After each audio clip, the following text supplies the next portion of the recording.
बड़ी हो सेक्सी बा भौजी के बहिन, पातर कमरिया बाबा से के कहइन।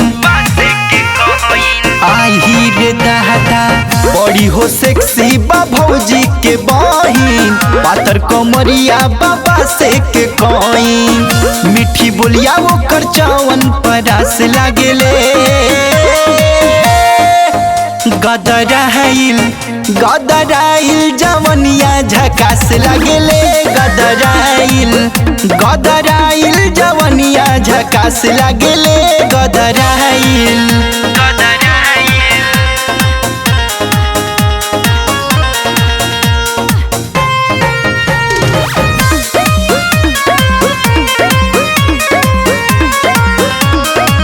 हवे कटिली लागे ककरी करारी, मन कर धलिया कवारी में हो। ओठवा बुझाला वो कलल का टमाटर, मन कर डाली तरकारी में हो। हरे खा जाई का हवे कटिली लागे ककरी करारी, मन कर धलिया कवारी में हो। ओठवा बुझाला वो कलल का टमाटर, मन करे डाली तरकारी में हो। खाके रामू कसम कहीं खास लागेले। गदराइल गदराइल जवनिया झकास लागेले। गदराइल गदराइल जवनिया झकास लागेले। गदराइल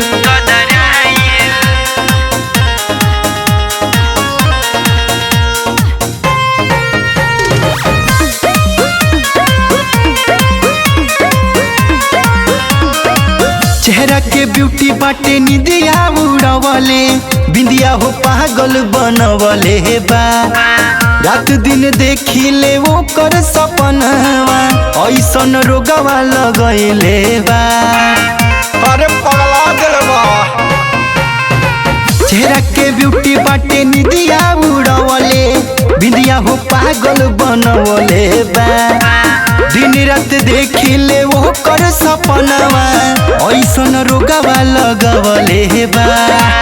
नशा भरल रम के गिलास लागेले। गदराइल गदराइल जवनिया झकास लागेले। गदराइल गदराइल जवनिया झकास लागेले। गदराइल का करी रे भाई।